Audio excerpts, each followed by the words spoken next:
Hello बच्चों, स्वागत है आप सभी का आपके अपने दरे इंस्टीट्यूट के यूट्यूब चैनल पर। बच्चों, क्लास 11th की मैथ्स जैसा हमने बताया था आपको कि हम लोग सेट कर रहे हैं और 1.4 में चले हैं। अब धीरे धीरे हम लोग इसको ख़त्म करने के कगार पे हैं। ठीक है, तो अब आप समझ के चलिए कि एक्सरसाइज 1.4 का क्वेश्चन नंबर 9 है ना। 9 हम लोग करने वाले, ध्यान से समझ के चलिएगा। अब यहाँ पर अभी तक आप इंटरसेक्शन यूनियन निकालना सीखे थे। Now you are going to study about difference of set. ठीक है ना, डिफरेंस कैसे निकालते हैं वो आप देखिए। तो बच्चा नंबर क्वेश्चन, बच्चा बच्ची जो भी है सबके सब देखेंगे, है ना। क्वेश्चन नंबर 9 बोल रखा है इफ ए। देखो बेटा, कुछ वैल्यूज दे रखी है कि ए की वैल्यू क्या दे रखी है यहाँ पे 3 6, देखो 3 6 9 12 15, 3 6 9 12 15 और 18 21। ठीक है, फिर क्या दे रखा है, बी दे रखा है, सेट बी दे रखा है बच्चों 4 8 12 16 20, 4 8 12 16 20, है ना। उसके बाद सेट सी क्या दे रखा है, सेट सी दे रखा है 2 4 6 8 10, 2 4 6 8 10 12 14 16, 12 14 और 16। ठीक है, उसके बाद डी जो दे रखा है वो क्या है, समझ के चलिए। D इज इक्वल टू दे रखा है 5 10 15 20, 5 10 15 20। तो आपसे बोला है बेटा फाइंड करना है। क्या करना है, फाइंड।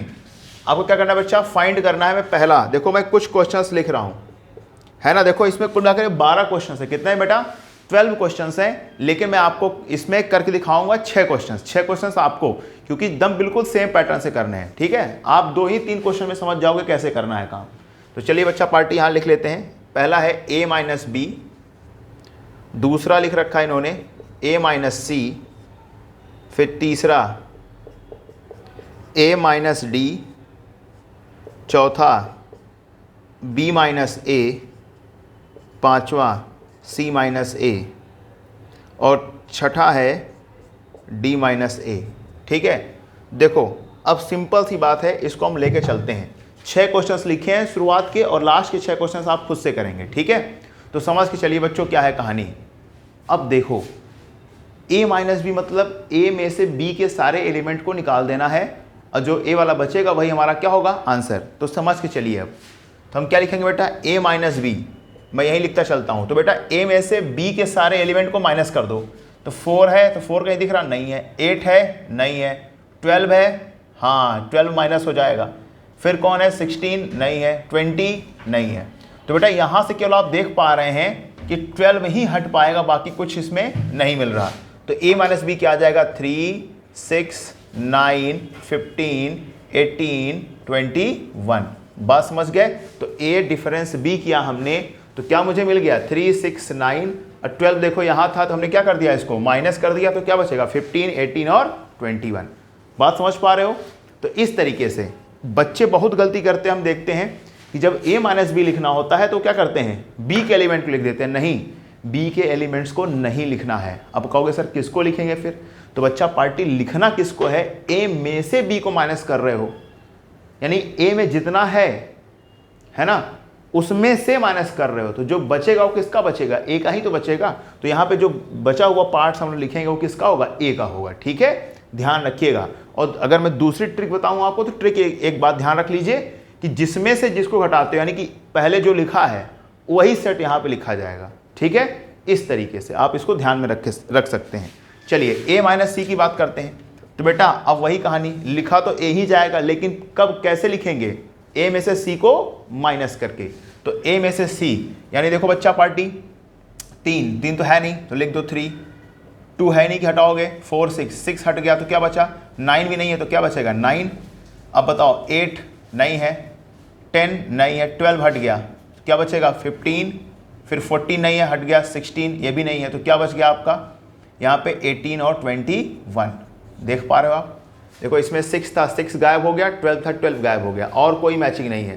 तो बाकी यानी कि 6 और 12 हटा करके बाकी जितने बचते हैं सबको आप क्या करिए, यहाँ पे लिख डालिए। Got it. चलो अब आगे बातचीत करते हैं बेटा। a माइनस डी, यानी a में से d के सारे एलिमेंट को माइनस करना है। तो d वाला ढूंढो कहाँ है, ये रहा। 5 नहीं है, तो एक काम करो 3 और 6 तो लिख ही दो।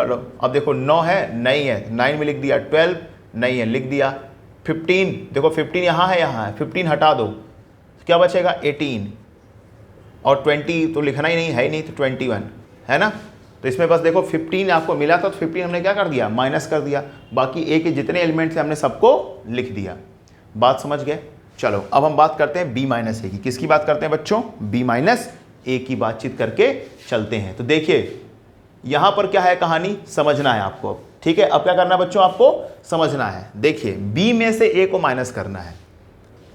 अब आप बात समझ पा रहे हो, बी में से ए को घटाना है, तो जो बी के एलिमेंट्स बचेंगे वही लिखे जाएंगे। ठीक, चलो अब 4, तो 4 लिख दिया भाई। 8 इसमें नहीं है तो 8 भी लिख दिया। ठीक, अब क्या 12, देखो बी में से ए माइनस करें तो 12 क्या हो जाएगा, हट जाएगा।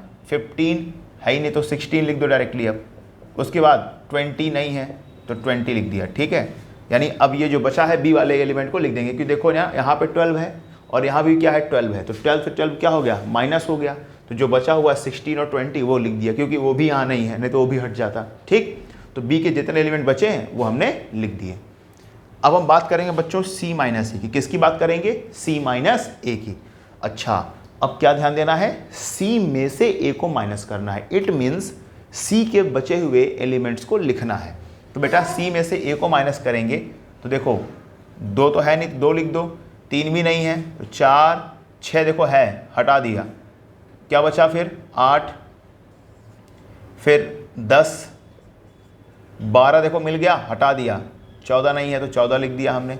अब देखो यहाँ पे 16 नहीं है तो 16 भी लिख दिया, कहानी खत्म है ना। सी में से ए को क्या कर दिया, माइनस कर दिया।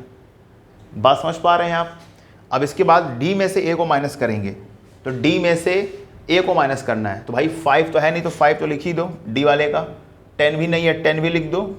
15 हट जाएगा, देखो क्योंकि 15 यहाँ भी है 15 यहाँ भी है, तो ये क्या हो जाएगा, हट जाएगा। तो क्या बचेगा, केवल 20। ये लीजिए हमने सब लिख दिया। देखें तो पैटर्न समझ पा रहे हो बच्चों। तो इसी तरीके से हमें क्या करना होता है, इसको सॉल्व करके चलना होता है। ठीक है, तो please pause the video to note it down.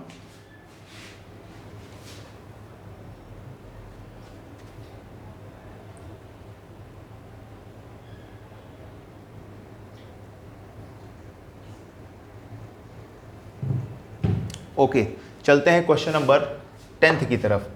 अब 10 क्या कह रहा है उसको समझते हैं और करते हैं।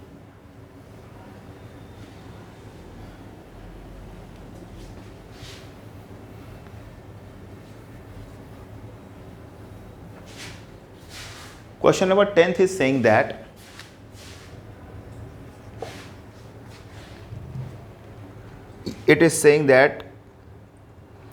if x is equals to, बोल रखा है इन्होंने a b c d, और y is equals to दे रखा है and y is equals to f b d g, f b d g।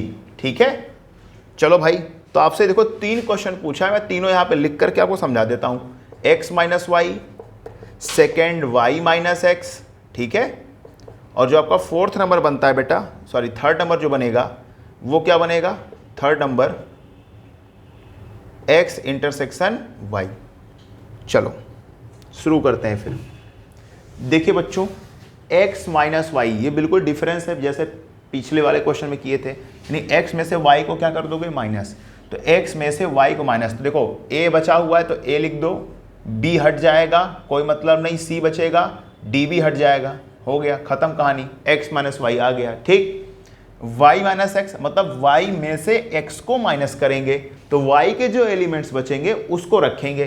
तो y में क्या बचेगा बच्चों, देखो b तो f तो रहेगा ही रहेगा, फिर b हट गया, d भी हट गया, बचा कौन, g, तो f और g बचेगा। ठीक है, कहानी खत्म। और x intersection y, I have told you in previous lectures that intersection means common. क्या होता है बच्चों, इंटरसेक्शन का मतलब क्या होता है, कॉमन, जो दोनों सेट में क्या होते हैं, कॉमन एलिमेंट्स होते हैं, उनको लेके चलना होता है। ठीक है, तो बच्चा पार्टी a नहीं मिल गया, b मिल गया कॉमन तो b लिख दिया, फिर d मिल गया कॉमन, d लिख दिया, और कुछ तो कॉमन दिख ही नहीं रहा मुझे। तो यही है आपका परम शुद्ध आंसर। ठीक है, तो चलिए इसको वीडियो पॉज करके नोट डाउन कर लीजिए या स्क्रीनशॉट ले लीजिए, फटाफट करिए।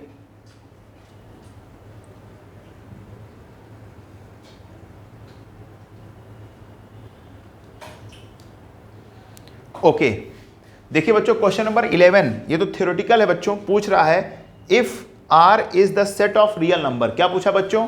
R is the set of real number. चलो देखो, R is a set of real number. अच्छा, ये क्या है? सेट ऑफ रियल नंबर्स, ठीक है, यानी -∞ से लेकर के चलता चला गया है +∞ तक, ठीक है, कोई दिक्कत वाली बात नहीं है। फिर बोला Q is a set of rational number. Q किसका सेट है बेटा? रेशनल नंबर, ठीक है ना, रेशनल नंबर का सेट है। चलो अब मुझे आप बताएं, रेशनल नंबर्स हो गया, फिर then what is R minus Q? R में से Q को माइनस करोगे, क्या बचेगा बताओ, इसमें क्या होगा? सारे बच्चे बताइए। उसमें उन्होंने बोल रखा था कि भैया जो R सेट है ना, वो मैं यहाँ लिख देता हूँ, रियल नंबर्स का सेट है। किसका बेटा? रियल नंबर का सेट है, रियल नंबर्स का सेट है। और जो Q है रेशनल नंबर का सेट है। तो R माइनस Q क्या होगा? तो आप सबको पता है कि अच्छे से, अगर डेफिनेशन पता है तो इसका आंसर आप लोग तुरंत दे लेंगे। देखिए, रियल नंबर्स में सारे आते हैं, रेशनल आते हैं, इरेशनल आते हैं, लेकिन यहाँ पर क्या है? Rational number. तो रियल नंबर में से अगर आप रेशनल नंबर को माइनस करेंगे तो क्या बचेगा? केवल इरेशनल नंबर। यानी कि R माइनस Q में क्या आने वाला है बच्चों? Irrational number. क्या आएगा? Irrational number. बात समझ गए? इरेशनल नंबर्स आएंगे। तो यही हो गया आपका आंसर, यानी कि अपरिमेय संख्याएं आएंगी, ठीक है।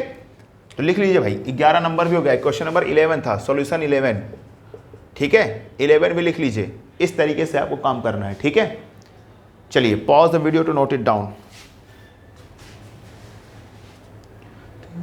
अब नेक्स्ट क्वेश्चन की बात करते हैं बच्चों, क्वेश्चन नंबर 12, ठीक है, 12 की बात करते हैं। बहुत मजेदार क्वेश्चन है। यू हैव टू टोल्ड, देखो लास्ट क्वेश्चन है, ट्रू एंड फॉल्स बताना है। You have do this question yourself, ठीक है ना, आपको अपने से करना है। केवल 4 है, ट्रू एंड फॉल्स बताना है, ठीक है, बहुत आसान है। चलिए अब हम चलते हैं बच्चों 1.5 की तरफ चलते हैं और इसको डन करते हैं, ठीक है। अब 2 एक्सरसाइज और बची है, फिर आपका सेट चैप्टर क्या हो जाएगा? फिनिश। चलो 1.5 से पहले आपको कुछ कॉन्सेप्ट समझने हैं बच्चों। क्या समझ रहे हैं? कॉन्सेप्ट समझ रहे हैं। उसके बाद हम लोग बातचीत करेंगे कि क्या है कहानी, ठीक है। चलो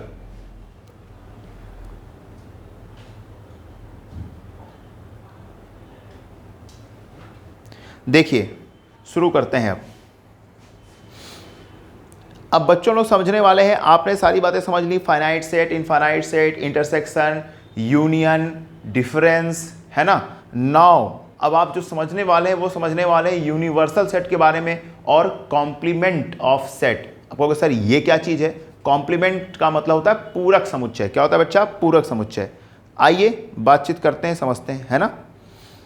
देखिए, तो सबसे पहले बात अब हम लोग समझते हैं कॉम्प्लीमेंट ऑफ सेट, है ना, कॉम्प्लीमेंट ऑफ सेट। चलो बेसिक बातें कर लेते हैं हम लोग इसकी पहले, तब आप एक्सरसाइज 1.5 कर पाएंगे।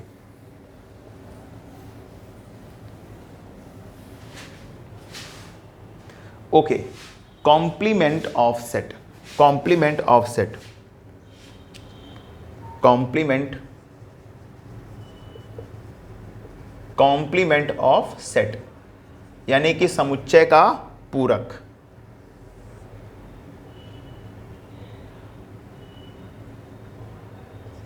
चलिए शुरू करते हैं बच्चों। कॉम्प्लीमेंट का मतलब क्या होता है? जैसे कि हम बात करें, जैसे दिन और रात क्या है? कॉम्प्लीमेंट हैं एक दूसरे, है ना, पूरक हैं। तो उसी तरीके से यहां पर कॉम्प्लीमेंट का क्या मतलब होगा? आइए एक एग्जांपल के थ्रू मैं आपको समझाता हूं। अगर मैं ऐसे बोलूंगा तो आपको नहीं समझ में आएगा। जैसे मैं बोलूं कि यूनिवर्सल सेट में से अगर आप गिवन सेट को क्या करते हैं? माइनस कर देते हैं, तो जो बचता है वो क्या कहलाता है बेटा? कॉम्प्लीमेंट्री सेट, ठीक है। अब यूनिवर्सल सेट क्या है? मैंने आपको पहले बता रखा है, अब भी बता रहा हूं। यूनिवर्सल सेट एक ऐसा सेट होता है ना, जिसमें सारे के सारे सेट क्या होते हैं? इंक्लूड होते हैं, ठीक है। उसे क्या बोलते हैं? Universal set. जैसे आपका यूनिवर्स है ना, पूरा यूनिवर्स में क्या क्या है? आपके सारे गैलेक्सीज हैं, प्लैनेट्स हैं, मतलब सब कुछ क्या है? यूनिवर्स के अंदर है।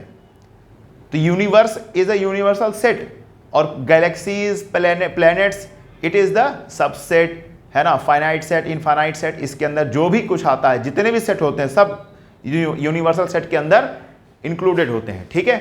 तो उसमें से अगर आप गिवन सेट को हटा देते हैं, माइनस कर देते हैं, यानी डिफरेंस निकाल देते हैं, तो उसी को क्या बोलते हैं? Complement of set.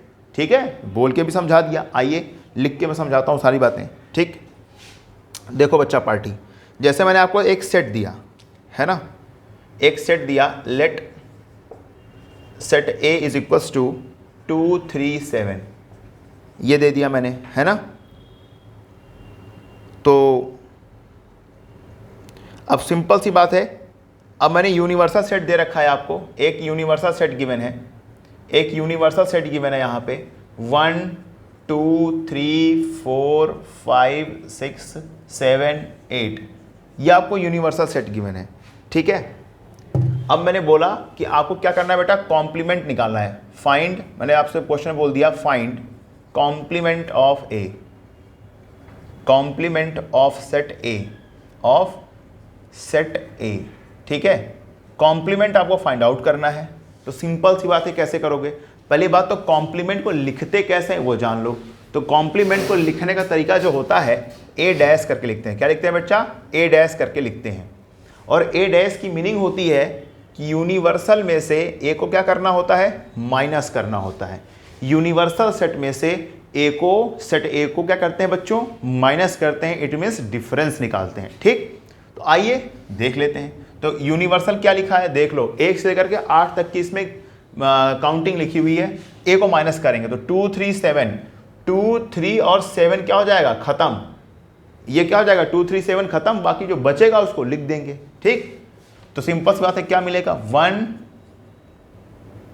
4 5 6 और 8, ये रहा आपका कॉम्प्लीमेंट ऑफ सेट ए।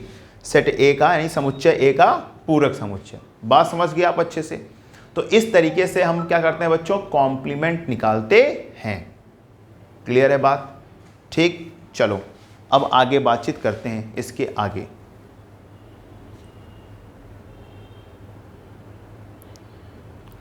अब बात करेंगे प्रॉपर्टीज ऑफ कॉम्प्लीमेंट सेट, क्योंकि इसकी कुछ प्रॉपर्टीज होती हैं, काम आता है ना, एग्जाम में क्या आता है? काम आता है। तो इसको ध्यान से लिख के चलेंगे हम लोग।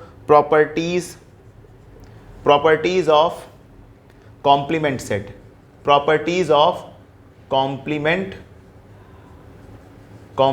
सेट। आइए समझते हैं।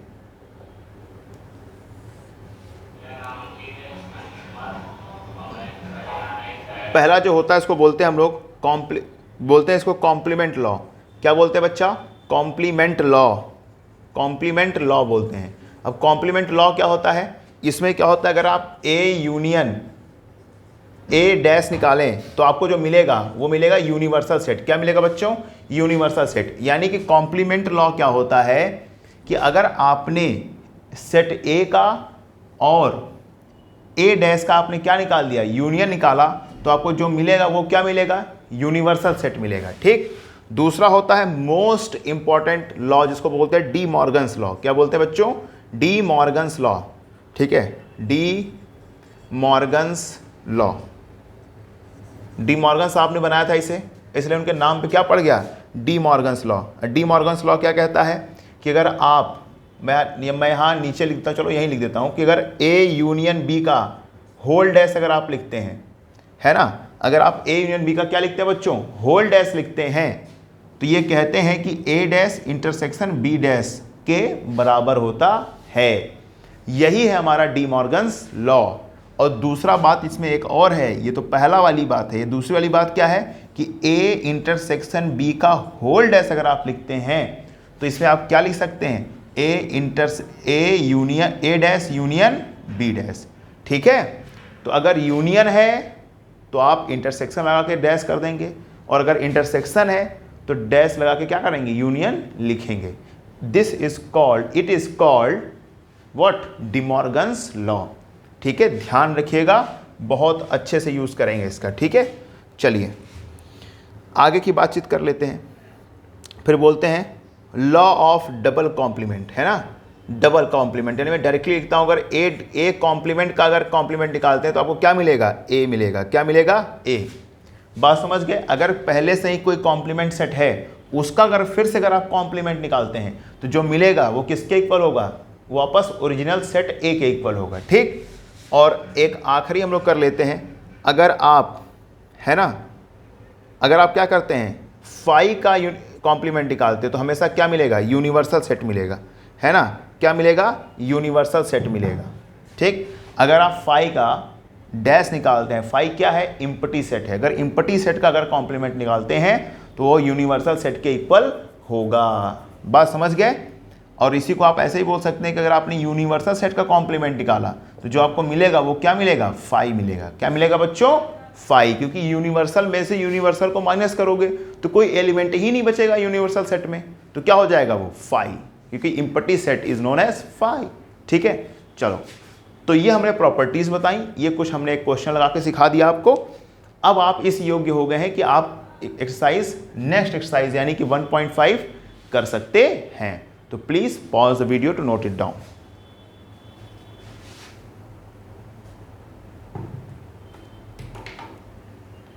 ओके, तो बच्चों मिलते हैं नेक्स्ट वीडियो लेक्चर में, फिर वहां पे हम सारी बातें डिस्कस करेंगे 1.5 के बारे में। ठीक है बच्चों, अच्छे से पढ़ाई करिए। ठीक है, थैंक यू सो मच।